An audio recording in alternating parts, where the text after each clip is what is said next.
My life and my art have often been about paradoxes.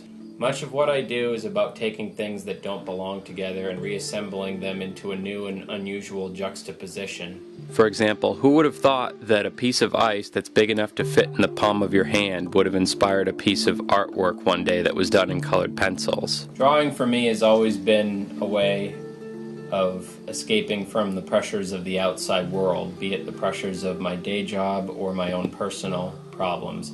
Either way, I use drawing as a way of coping with a world that I consider to be very hostile at times. Another thing that makes my work distinctive is the medium, colored pencils. For the past 12 years, colored pencils have been my primary medium, and in that sense I would say that my work does challenge the status quo, which is dominated by oil paints.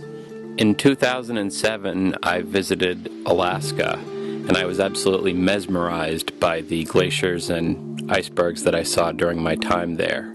When I was on one of the glacier tours, they fished a small piece of iceberg out of the water and gave us all a small piece of it. Before I ate mine, I held it up to the sun and took a photo that became the inspiration for this drawing.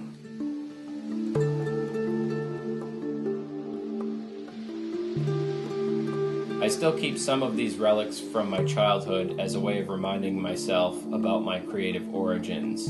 They say that one always begins by imitating, and I am certainly no exception to the rule. The way I make my art and live my life is in total contradiction to the current status quo of society.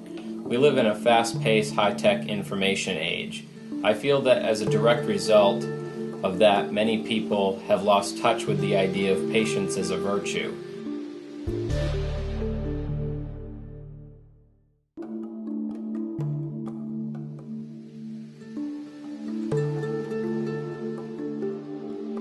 And while I think of what I do as challenging the dominant paradigm, it certainly isn't meant to be some sort of apocalyptic overthrow of the system per se. Rather, I see it more as a revolution of inclusion for the medium itself.